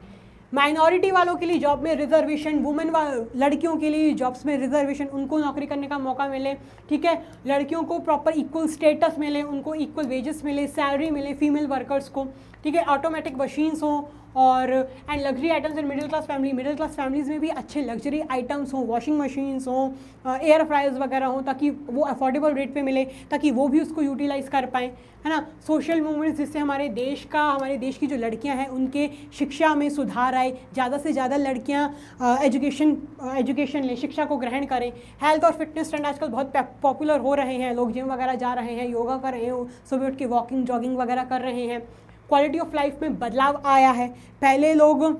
पहले आपने देखा था, पहले लोगों के पास इतने मोबाइल्स नहीं होते थे, आज हर एक इंसान के हाथ में आपको मोबाइल मिल जाएगा। हर एक इंसान, आपने देखा होगा, सब्जी वाला, फ्रूट वाला अपने पास फ़ोन पे रख रहा है ना, अपने पास QR का स्कैनर रख रहा है। और हम क्या करते हैं, जाते हैं पेमेंट करके वहाँ से आ जाते हैं, अपना सामान खरीदते हैं, पेमेंट करके वहाँ से आ जाते हैं। तो उनका भी क्वालिटी ऑफ लाइफ बढ़ा है, वो भी मोबाइल फ़ोन्स यूज़ कर रहे हैं, वो भी ऑनलाइन बैंकिंग सिस्टम को यूज़ कर रहे हैं, उनका भी क्वालिटी ऑफ लाइफ में सुधार आया है।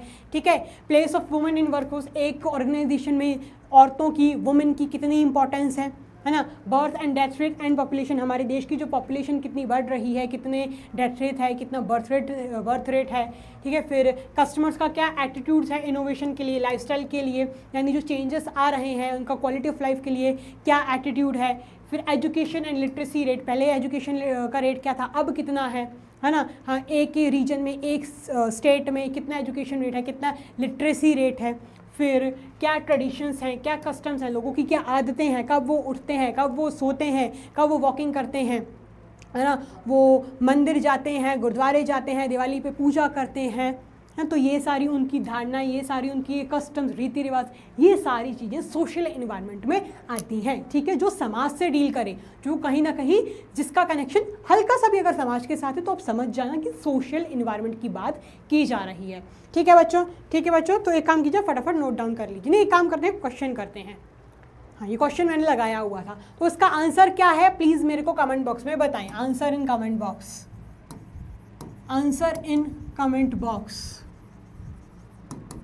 इसका आंसर मैं नहीं बताऊंगी, इसका आंसर आपको कमेंट बॉक्स में बताना है। एक्सप्रेस एंटरप्राइज एक इंटरनेशनल कंपनी है जो कि न्यू ईयर और क्रिसमस के ग्रीटिंग कार्ड्स को बनाता है, मैन्युफैक्चर करता है।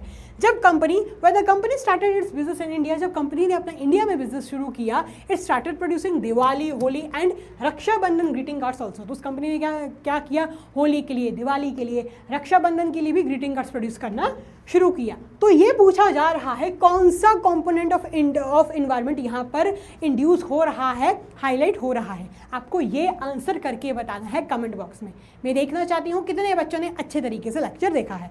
ठीक है, तो एक काम करें, टाइम स्टैंप लगा के आंसर ज़रूर लिखें और मेरे को बताएं। चलो नोट डाउन कर लो। हाँ जी बच्चों, सो आई होप आपने आंसर दे दिया होगा इसका कमेंट बॉक्स में। चलो अब हम शुरू करेंगे पॉलिटिकल इन्वायरमेंट से। यानी पॉलिटिकल इन्वायरमेंट क्या है, तो पॉलिटिकल इन्वायरमेंट बेसिकली क्या मतलब होता है, क्या ये बोलता है कि गवर्नमेंट का, इलेक्टेड रिप्रेजेंटेटिव्स का, यानी जो हमारी सरकार बनाते हैं, जो पोजीशन में बैठे हुए होते हैं, है ना, जो पॉलिटिकल पोजीशन में बैठे हुए होते हैं, उनका लोगों के प्रति क्या एटीट्यूड है, क्या रवैया है, हमारे देश में जनरल स्टेबिलिटी है या नहीं, हमारे देश की सरकार में ठहराव है या नहीं, ये सारी चीज़ें पॉलिटिकल इन्वायरमेंट में आती हैं। तो political conditions such as general stability and peace in the country, हमारे देश में शांति है या नहीं, हमारे देश की सरकार में ठहराव है या नहीं। पता चल रहा है इस साल सरकार बनी, अगले साल जाके वो सरकार गिर गई, तो ये स्टेबल नहीं है। जनरल स्टेबिलिटी होनी चाहिए, देश में शांति होनी चाहिए। गवर्नमेंट रिप्रेजेंटेटिव्स का, सरकार का बिजनेसेस के लिए क्या रवैया है ना, उनके लिए क्या ट्रीटमेंट है, उनके लिए क्या वो पॉलिसीज़ वगैरह लेके आ रहे हैं, कस्टमर्स के लिए या बिजनेसेस के लिए क्या उनका एटीट्यूड है, क्या रवैया है, ये सारी चीज़ें पॉलिटिकल इन्वायरमेंट में आती हैं। हमारे देश की सरकार में स्टेबिलिटी होनी चाहिए, देश में शांति होनी चाहिए, सरकार का क्या रवैया है बिजनेस एंटरप्राइजेस के लिए, ये भी आता है इसमें। ठीक है, राहुल गांधी, ममता बनर्जी, हम्बा हम्बा रंबा रंबा कम्बा कम्बा, फिर मोदी जी।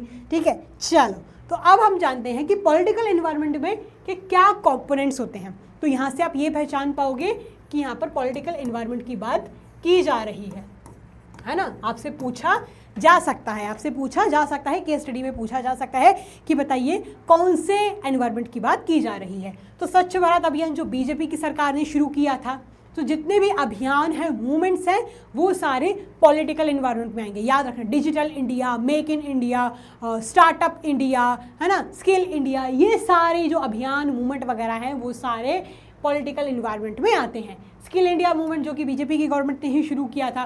पॉलिटिकल स्टेबिलिटी, अगर देश में, अगर हमारे देश की सरकार स्टेबल है, पॉलिटिकल स्टेबिलिटी है, तो लोग सोचते हैं कि चलो नया प्रोजेक्ट इंप्लीमेंट किया जाए, नया प्रोजेक्ट शुरू किया जाए। अगर सरकार बन रही है, गिर रही है, तो लोगों को लगता है फिर कोई नई सरकार आएगी, कुछ नया रूल लेके आएगी, तो छोड़ो यार, उससे अच्छा करते ही नहीं है। तो देश की सरकार में ठहराव है या नहीं।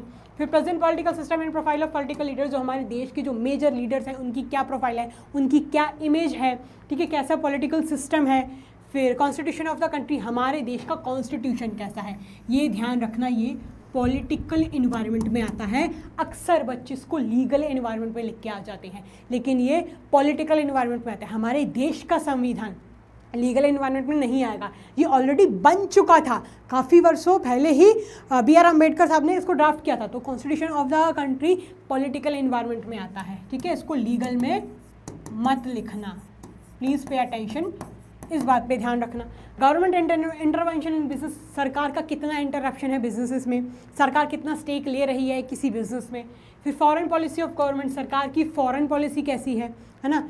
फिर values and ideology of political parties, जो हमारी पॉलिटिकल पार्टीज़ हैं उनकी क्या वैल्यूज़ हैं, क्या उनकी विचारधाराएँ हैं। फिर जैसे बीजेपी की गवर्नमेंट है कि उसकी ये विचारधारा है कि कैपिटलिस्ट इकोनॉमी बना देनी है।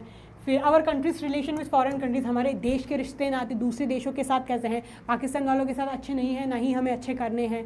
USA वालों के साथ कैसे हैं, इनके साथ तो अच्छा ही है रिलेशन, है ना, पता ही होगा। मोदी जी एंड मेलोनी भाभी, है ना, मतलब मेलोडी क्या है, मेलोनी है ना, इटाली की है ये प्रेसिडेंट। चलो, प्रेसिडेंट है, प्राइम मिनिस्टर है, आई डोंट नो, मतलब मेरे को अच्छे तरीके से पता नहीं है, बस इतना पता है इटाली की है ये, ठीक है। तो ये सारे कंपोनेंट्स पॉलिटिकल इन्वायरमेंट में आते हैं। Is it clear?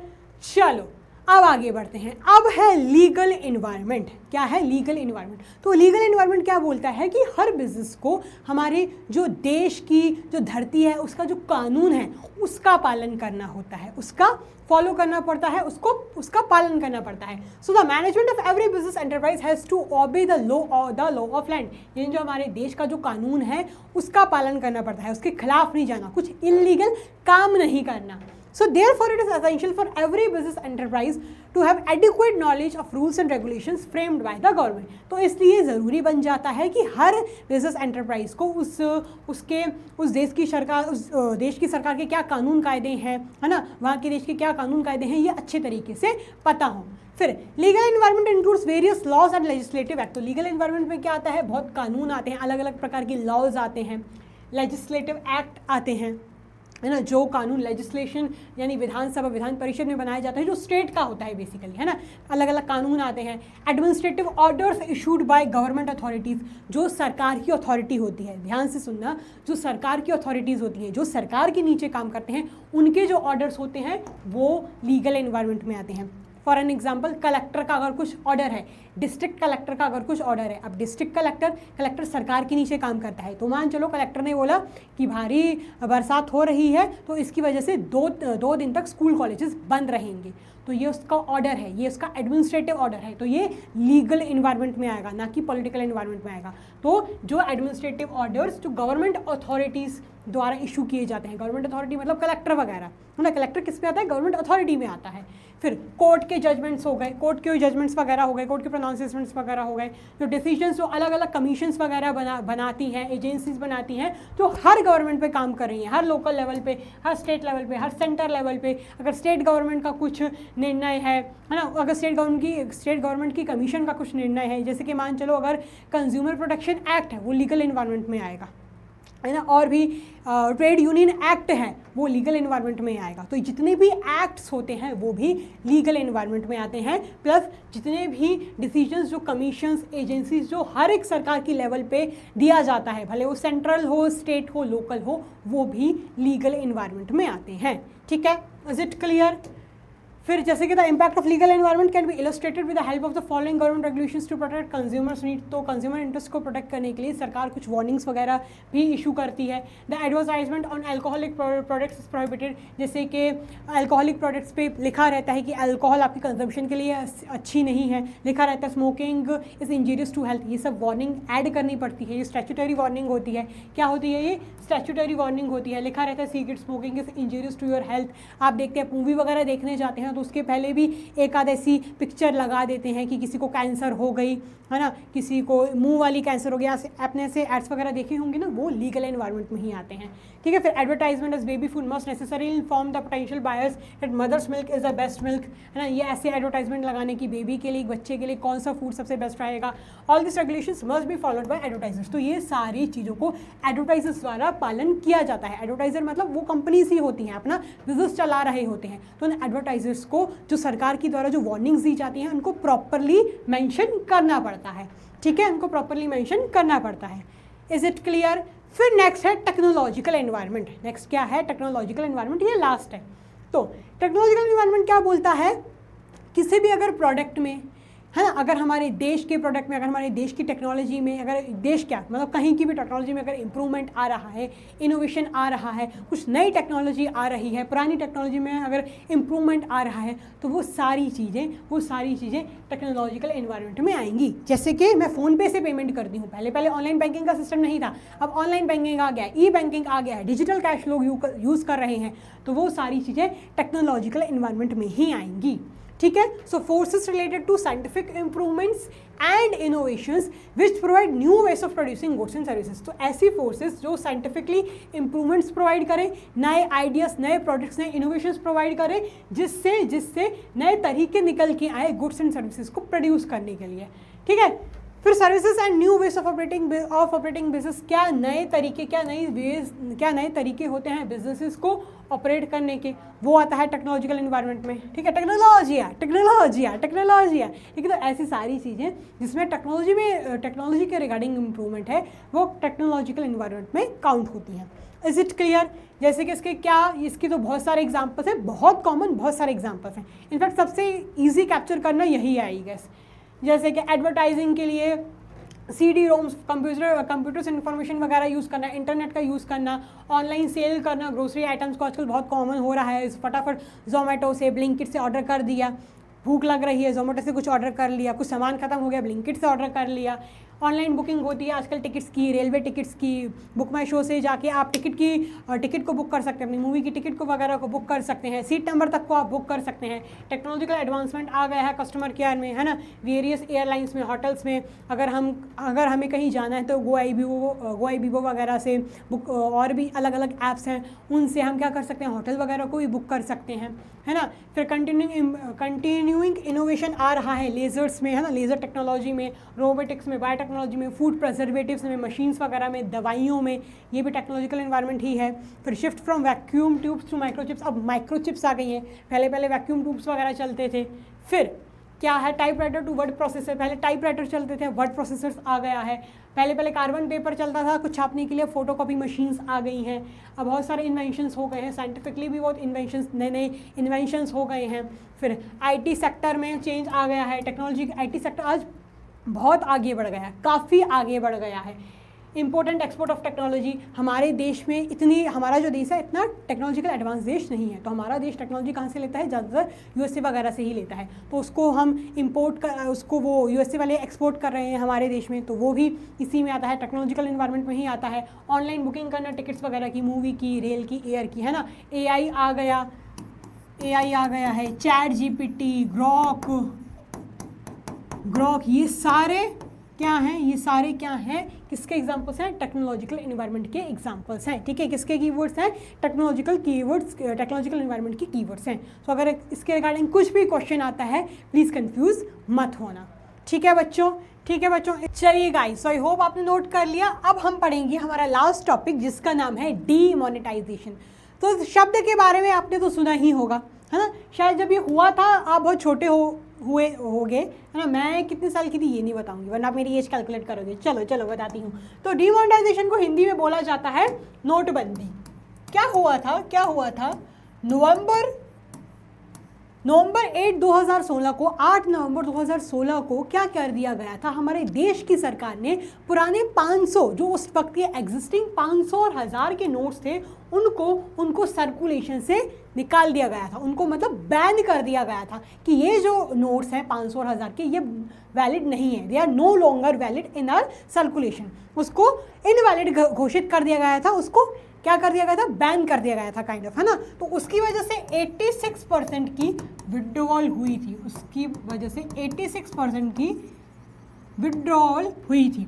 अब इसकी पीछे की क्या वजह थी, आप सोच रहे हो कि क्यों भैया पुराने नोट्स को क्यों बैन कर दिया गया है। इसलिए बैन कर दिया गया बिकॉज कुछ लोग क्या करते थे, काले धन में इलीगल एक्टिविटीज़ वगैरह में डील करते थे, खूब पैसे में ट्रांजैक्ट करते थे, हार्ड कैश में ट्रांजैक्ट करते थे, 500 1000 नोट्स को भर भर के रखते थे अपने घरों में, अपने तिजोरियों में। तो ऐसे में ये जो पैसा था वो करेंसी, वो सर्कुलेशन में, वो फाइनेंशियल सिस्टम में बाहर आता ही नहीं था, वो छिपा ही हुआ रहता था, है ना। तो हमारे देश की सरकार ने, मोदी सरकार उस वक्त थी, उन्होंने ये घोषणा की, उन्होंने ये डिसाइड किया कि 500 और 1000 के नोट्स को बैन कर दिया जाए। और उन्होंने ऐसा कर दिया था कि उसके न्यू नोट्स निकाले थे, 500 और 1000 नोट्स के पुराने नोट्स को बैन कर दिया था हमारी देश की सरकार ने। और उन्होंने एक लिमिटेड टाइम दिया था, और लिमिटेड टाइम दिया, एक लिमिटेड अमाउंट दी थी कि आप इतने टाइम में इतने अमाउंट तक अपनी करेंसी को एक्सचेंज करवा सकते हो। यानी ऐसा नहीं था कि उन्होंने रात को घोषणा की तो सुबह तुरंत वो इनवैलिड हो गए।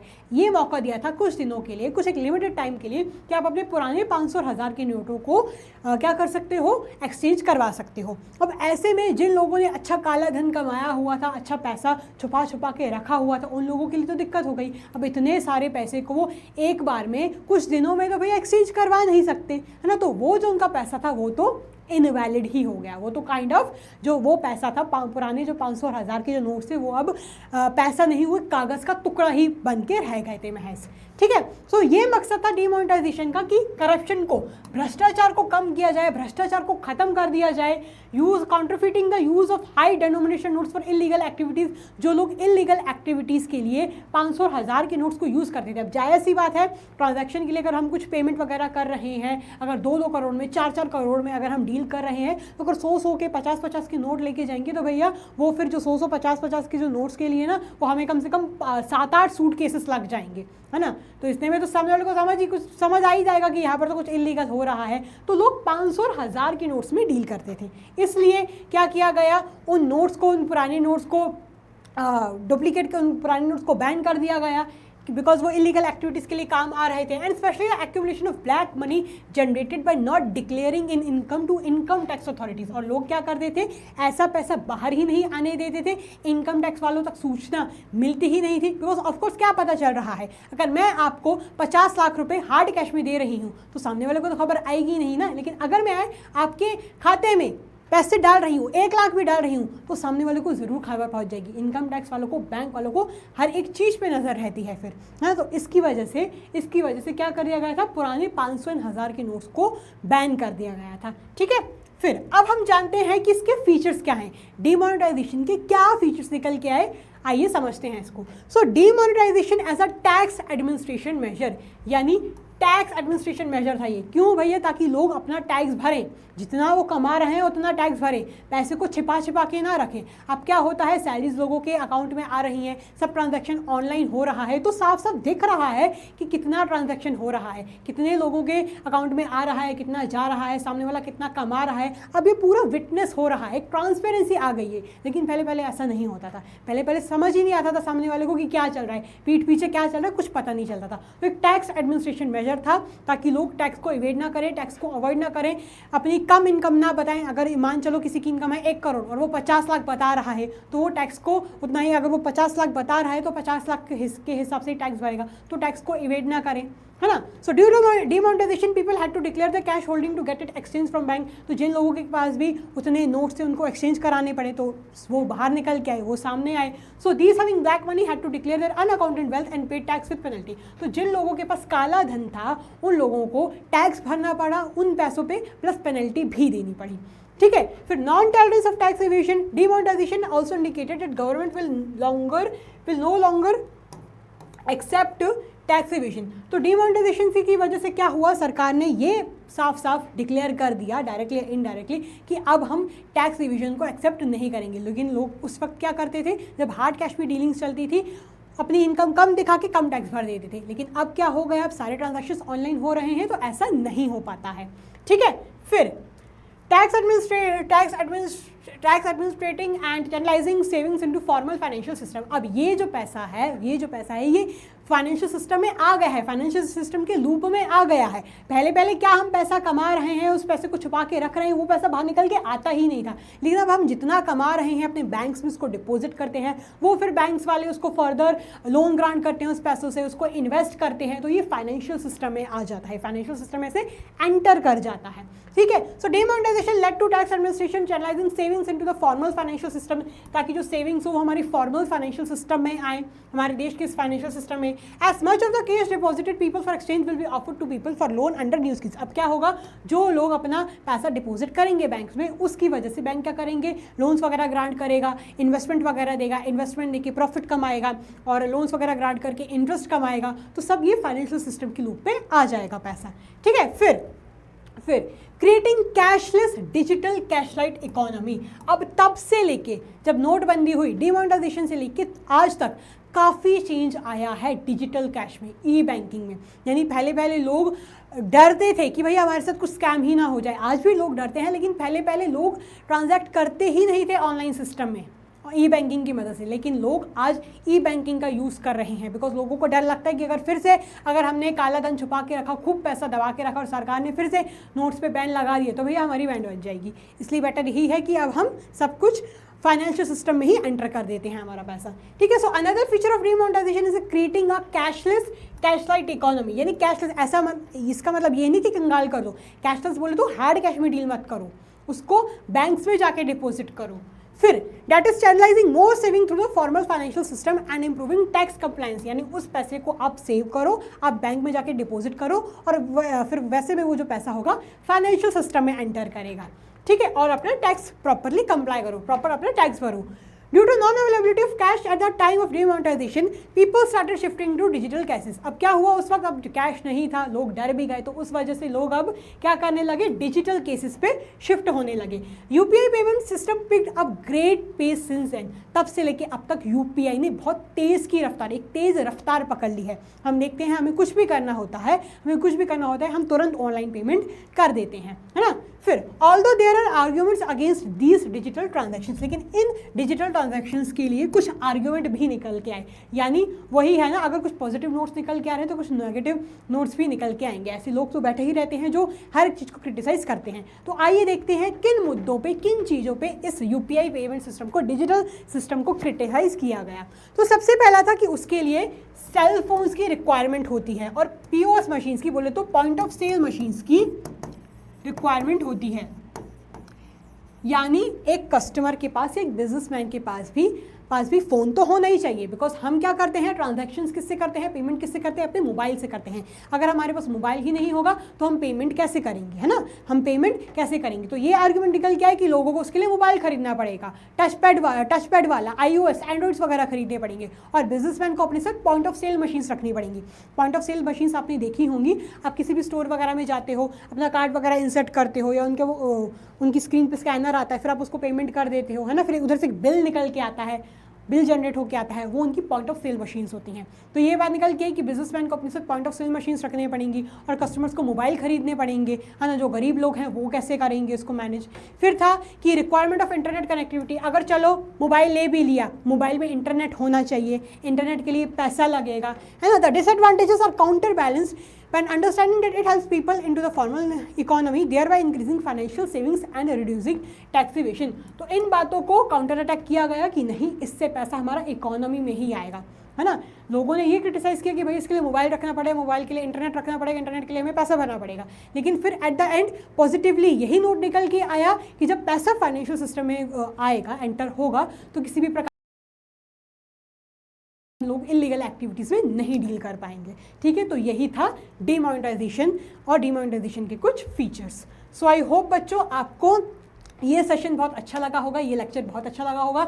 इसमें हमने हमारा जो थर्ड चैप्टर है दैट इज़ बिजनेस एनवायरनमेंट, उसको बहुत अच्छी तरीके से कंप्लीट कर लिया है। जो मैंने आपको क्वेश्चन दिया है उसका आंसर मेरे को ज़रूर कमेंट बॉक्स में बताएं, और आपको ये सेशन कैसा लगा इसका भी मेरे को जवाब ज़रूर कमेंट बॉक्स में बताएं। सो प्यार दिखाएं till the time, take care, keep working hard, thank you so much, God bless you, love you all, all the best for your exams, bye bye.